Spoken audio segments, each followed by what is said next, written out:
بسم اللہ الرحمن الرحیم۔ السلام علیکم۔ اللہم صلی علی محمد کما تحب و ترضی لہ۔ ہارون رشید کا ایک بیٹا تھا جس کی عمر تقریباً 16 سال تھی۔ وہ بہت کثرت سے بزرگوں اور زاہدوں کی مجلس میں رہا کرتا تھا اور اکثر قبرستان جاتا اور وہاں جا کر کہتا کہ تم لوگ ہم میں سے پہلے دنیا میں سے تھے اور دنیا کے مالک تھے، لیکن اس دنیا نے تمہیں نجات نہ دی حتیٰ کہ تم قبروں میں پہنچ گئے۔ کاش مجھے کسی طرح خبر ہوتی کہ تم پر کیا گزری ہے اور تم سے کیا کیا سوال و جواب ہوئے ہیں۔ اور اکثر یہ شعر پڑھا کرتا تھا: مجھے جنازے پر ہر دن وہ ڈراتے ہیں اور مرنے والوں پر رونے والیوں کی آوازیں مجھے غمگین رکھتی ہیں۔ ایک دن وہ اپنے بادشاہ کی مجلس میں آیا۔ اس کے بادشاہ، وزراء، امراء سب جمع تھے اور لڑکے کے بدن پر ایک کپڑا تھا اور سر پر صرف لنگی بندھی ہوئی تھی۔ ارکانِ سلطنت آپس میں کہنے لگے کہ اس پاگل لڑکے کی حرکتوں نے امیر المومنین کو بھی دوسرے بادشاہوں کی نگاہوں میں ذلیل کر دیا ہے۔ اگر امیر المومنین اس کو تنبیہ کریں تو شاید یہ اپنی اس حالت سے باز آ جائے۔ امیر المومنین نے یہ بات سن کر اس سے کہا کہ بیٹا، تو نے مجھے لوگوں کی نگاہ میں ذلیل کر رکھا ہے۔ اس نے یہ بات سن کر باپ کو تو کوئی جواب نہیں دیا، لیکن ایک پرندہ وہاں پر بیٹھا ہوا تھا۔ اس کو کہا، اس ذات کا واسطہ ہے جس نے مجھے پیدا کی ہے، تو میرے ہاتھ پر آ کر بیٹھ جا۔ وہ پرندہ وہاں سے اڑ کر اس کے ہاتھ پر آ کر بیٹھ گیا۔ پھر کہا کہ اب اپنی جگہ پر چلا جا۔ وہ ہاتھ پر سے اڑ کر اپنی جگہ چلا گیا۔ اس کے بعد اس نے عرض کیا کہ ابا جان، اصل میں آپ دنیا سے جو محبت کر رہے ہیں اس نے مجھے رسوا کر دیا ہے۔ اب میں یہ ارادہ کر لیا ہے کہ آپ سے جدائی اختیار کر لوں گا۔ یہ کہہ کر وہاں سے چل دیا اور ایک قرآن شریف صرف اپنے ساتھ لیا۔ چلتے ہوئے ماں نے ایک بہت قیمتی انگوٹھی بھی اس کو دے دی کہ احتیاطاً اپنے پاس رکھ لو اور فروخت کر کے کام میں لائے۔ وہ یہاں سے چل کر بصرہ پہنچ گیا اور مزدوروں میں کام کرنے لگا۔ ہفتہ میں صرف ایک دن وہ مزدوری کرتا اور 8 دن تک وہ مزدوری کے پیسے خرچ کرتا اور 8ویں دن پھر وہ مزدوری کر لیتا اور 1 درم اور 1 دانک یعنی درم کا چھٹا حصہ مزدوری لیتا، اس سے کم یا زیادہ نہ لیتا۔ 1 دانک وہ روزانہ خرچ کرتا تھا۔ حضرت ابو عامر بصری کہتے ہیں کہ میری ایک دیوار گر گئی تھی۔ اس کو بنوانے کے لیے میں کسی معمار کی تلاش میں نکلا۔ کسی نے بتایا ہوگا کہ یہ شخص بھی تعمیر کا کام کرتا ہے۔ میں نے دیکھا کہ نہایت خوبصورت لڑکا بیٹھا ہے۔ اس کی ایک زنبیل پاس رکھی ہے اور قرآن شریف دیکھ کر پڑھ رہا ہے۔ میں نے اس سے پوچھا کہ لڑکے، مزدوری کرو گے؟ کہنے لگا، کیوں نہیں کریں گے، مزدوری کے لیے تو پیدا ہوئے ہیں۔ آپ بتائیے کیا خدمت مجھ سے لینی ہے؟ میں نے کہا، گارے مٹی کا کام لینا ہے۔ اس نے کہا کہ 1 درم اور 1 دانک مزدوری ہوگی اور نماز کے اوقات میں کام نہیں کروں گا، مجھے نماز کے لیے جانا ہوگا۔ میں نے اس کی دونوں شرطیں منظور کر لی اور اس کو لا کر کام پر لگا دیا۔ مغرب کے وقت جب میں نے دیکھا تو اس نے 10 آدمیوں کے بقدر کام کیا۔ میں نے اس کو مزدوری میں 2 درم دیے تو اس نے شرط سے زیادہ لینے سے انکار کر دیا اور 1 درم اور 1 دانک لے کر چلا گیا۔ دوسرے دن میں پھر اس کی تلاش میں نکلا، وہ مجھے کہیں نہ ملا۔ میں نے لوگوں سے تحقیق کیا تو ایسی صورت کا ایک لڑکا مزدوری کیا کرتا ہے، کسی کو معلوم ہے وہ کہاں ملے گا؟ لوگوں نے بتایا کہ وہ صرف ہفتے میں 1 دن مزدوری کرتا ہے، اس سے پہلے نہیں آپ کو وہ ملے گا۔ مجھے اس کے کام کو دیکھ کر ایسی رغبت ہوئی کہ میں 8 دن کو اپنی تعمیر بند کر دی اور اس کو تلاش کرنے کے لیے نکل گیا۔ وہ اسی طرح بیٹھا قرآن شریف پڑھتا ہوا ملا۔ میں نے سلام کیا اور مزدوری کرنے کو پوچھا۔ اس نے وہی پہلے والی 2 شرطیں بیان کی۔ میں نے یہ سب مزدوری کے لیے منظور کر لیا۔ وہ میرے ساتھ آ کر کام میں لگ گیا۔ مجھے اس پر حیرت ہو رہی تھی کہ پچھلے ہفتے تو اس نے اکیلے ہی 10 آدمیوں کا کام کس طرح کر لیا، اس لیے اس مرتبہ میں نے اسی طرح چپ کر کہ اس نے کیسے کام کیا اور اس کا کام کرنے کا طریقہ دیکھنے لگا تو یہ منظر دیکھا کہ وہ ہاتھ میں گارا لیے دیوار پر ڈالتا ہے اور پھر پتھر اپنے آپ ہی ایک دوسرے کے ساتھ جڑے چلتے جاتے۔ پھر مجھے یقین ہو گیا کہ یہ کوئی اللہ کا ولی ہے اور اللہ کے اولیاء کے کاموں کی غیب سے مدد ہوتی ہی ہے۔ جب شام ہوئی تو میں نے اس کو 3 درم دینا چاہے تو اس نے لینے سے انکار کیا۔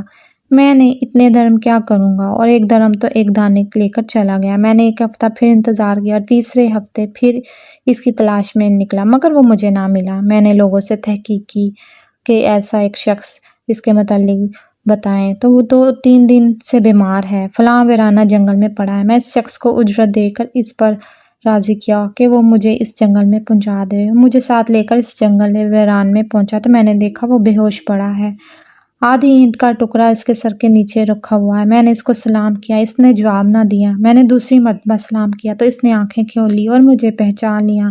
میں نے جلدی سے اس کا سر اینٹ پر سے اٹھا کر اپنی گود میں رکھا۔ اس نے سر ہٹا لیا اور چند شعر پڑھے۔ میرے دوست، دنیا کی نعمتوں سے دھوکے میں نہ پڑ، عمر ختم ہوتی جا رہی ہے اور یہ نعمتیں سب ختم ہو جائیں گی۔ جب تو کوئی جنازہ لے کر قبرستان میں جائے تو یہ سوچتا رہا کر کہ تیرا بھی ایک دن اسی طرح جنازہ اٹھایا جائے گا۔ اس کے بعد اس نے مجھ سے کہا کہ ابو عامر، جب میری روح نکل جائے تو مجھے نہلا کر اسی کپڑے میں مجھے کفن دینا۔ میں نے کہا، محبوب، اس میں کیا حرج ہے، میں تیرے کفن کے لیے نئے کپڑے لے آؤں گا۔ اس نے جواب دیا کہ نئے کپڑوں تو زندہ لوگوں سے زیادہ مستحق ہوتے ہیں، نئے کپڑوں کے زندہ لوگ زیادہ مستحق ہوتے ہیں۔ یہ جواب حضرت ابوبکر صدیق کا جواب ہے۔ انہوں نے بھی اپنے وصال کے وقت یہی فرمائش کی تھی کہ میری انہی چادر میں کفن دے دینا، اور جب ان سے نئے کپڑے کی اجازت چاہی تو وہ یہی جواب انہوں نے دیا تھا۔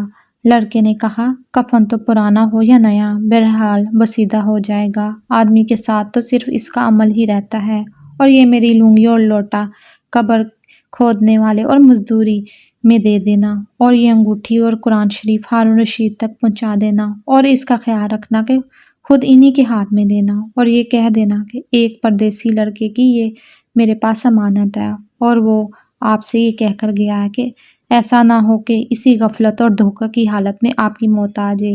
یہ کہہ کر اس کی روح نکل گئی۔ اسی وقت مجھے معلوم ہوا کہ یہ لڑکا شہزادہ تھا۔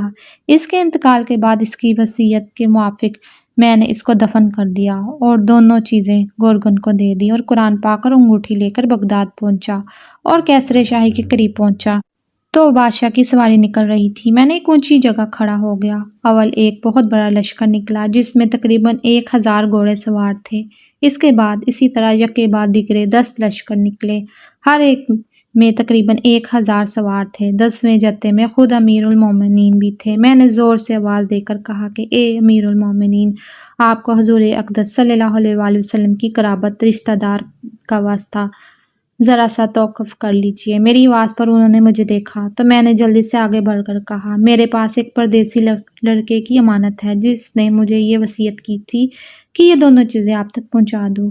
بادشاہ نے اس کو دیکھ کر پہچان لیا، تھوڑی دیر سر جھکایا، اس کی آنکھ سے آنسو جاری ہو گئے، اور ایک دربان سے کہا کہ اس آدمی کو اپنے ساتھ رکھو، جب میں واپسی پر بلاؤں تو میرے پاس پہنچا دینا۔ جب وہ باہر سے واپس پر پہنچے تو محل کے پردے گروا کر دربان سے فرمایا، اس شخص کو بلا کر لاؤ، اگرچہ وہ میرا غم تازہ ہی کرے گا۔ دربان میرے پاس آیا اور کہنے لگا کہ امیر المومنین نے بلایا ہے، اور اس کا خیال رکھنا کہ امیر پر صدمہ کا بہت اثر ہے۔ اگر تم 10 باتیں کرنا چاہتے ہو تو 5 پر اکتفا کرنا۔ یہ کہہ کر مجھے امیر کے پاس لے گیا۔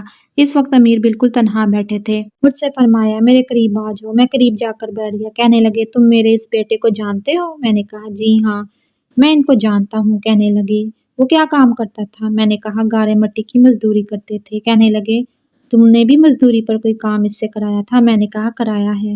کہنے لگے، تمہیں اس کا خیال نہ آیا کہ اس کی حضور اقدس صلی اللہ علیہ وآلہ وسلم سے قرابت تھی، کہ یہ حضور پاک صلی اللہ علیہ وسلم کے چچا حضرت عباس کی اولاد ہیں؟ میں نے کہا، امیر المومنین، پہلے اللہ سے معذرت چاہتا ہوں، اس کے بعد آپ سے عذر خواہ ہوں۔ مجھے اس وقت اس کا علم ہی نہ تھا، یہ کون ہے؟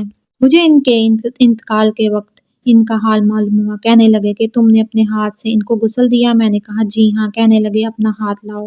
میرا ہاتھ لے کر اپنے سینے پر رکھ دیا اور چند شعر پڑھے جن کا ترجمہ یہ ہے، اے وہ مسافر جس پر میرا دل پگھل رہا ہے اور میری آنکھیں اس پر آنسو بہا رہی ہیں، اے وہ شخص جس کا مکان قبر ہے اور دور ہے لیکن اس کا غم میرے قریب ہے، بے شک موت ہر اچھے سے اچھے عیش اور مقدر کر دیتی ہے۔ وہ مسافر ایک چاند کا ٹکڑا تھا، یعنی اس کا چہرہ جو خالص چاندی کی ٹہنی پر تھا، یعنی اس کے بدن پر، پس چاند کا ٹکڑا بھی قبر میں پہنچ گیا اور چاندی کی ٹہنی بھی قبر میں پہنچ گئی۔ اس کے بعد ہارون رشید نے بصرہ اور اس کی قبر پر جانے کا ارادہ کیا تو ابو عامر ساتھ تھے۔ اس کی قبر پر پہنچ کر ہارون رشید نے پھر چند شعر پڑھے جن کا ترجمہ یہ ہے، اے وہ مسافر جو اپنے سفر سے کبھی نہ لوٹے گا، موت نے کم عمری کے ہی زمانے میں اس کو جلدی سے اچک لیا، اے میری آنکھوں کی ٹھنڈک، تو میرے لیے انس اور دل کا چین تھا، لمبی راتوں میں بھی اور مختصر راتوں میں بھی۔ تو نے موت کا وہ پیالہ پیا جس کو عنقریب تیرا بوڑھا باپ بھی پینے والا ہے، اور اسی حالت میں پیے گا، بلکہ دنیا کا ہر آدمی اس کو پیے گا، چاہے وہ جنگل کا رہنے والا ہو یا شہر کا رہنے والا ہو۔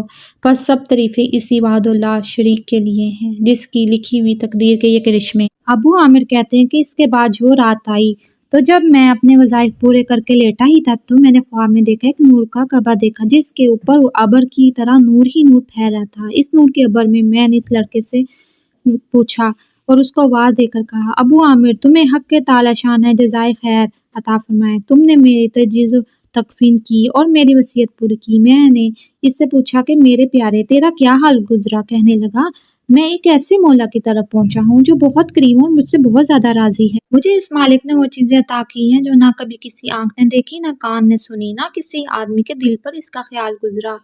اور ایک مشہور حدیث پاک حضور پاک صلی اللہ علیہ وسلم کا ارشاد ہے کہ میں نے اپنے نیک بندوں کے لیے ایسی چیزیں تیار کر رکھی ہیں جو نہ کسی نے آنکھ سے دیکھی اور نہ کبھی کان سے سنی اور نہ کسی کے دل پر ان کا خیال گزرا۔ حضرت عبداللہ بن مسعود فرماتے ہیں کہ تورات میں لکھا ہے، حق تعالی شانہ نے ان لوگوں کے لیے جن کے پہلو رات کو خواگاہوں سے دور رہتے ہیں، یعنی تہجد گزاروں کے لیے وہ چیزیں تیار کر رکھی ہیں جن کو نہ تو کسی آنکھ نے دیکھا، نہ کان نے سنا ہے اور نہ ہی کسی آدمی کے دل پر ان کا خیال گزرا ہے، اور نہ ہی کوئی مقرر فرشتہ جانتا ہے۔ کسی شخص کو خبر نہیں جو آنکھوں کی ٹھنڈک کا سامان ایسے لوگوں کے لیے خزانہ غیب میں موجود ہے۔ اس کے بعد اس لڑکے نے کہا کہ حق تعالی شانہ کی قسم کھا کر فرمایا ہے کہ جو بھی دنیا سے اس طرح نکل آئے جیسا میں نکل کے آیا ہوں، اس کے لیے یہی اعزاز و کرام ہے جو میرے لیے ہیں۔ اگر آپ کو میری کہانی اچھی لگی ہو پلیز میرے چینل کو سبسکرائب، لائک اور شیئر ضرور کیجیے گا۔ آپ کے ایک سبسکرائب شیئر سے مجھے بہت حوصلہ ملتا ہے، میں اپنے گھر والوں کو سپورٹ کرنا چاہتی ہوں اور غریبوں کی مدد کرنا چاہتی ہوں۔ آپ بھی اللہ تعالیٰ آپ کو اس کی جزا دے۔ شکریہ۔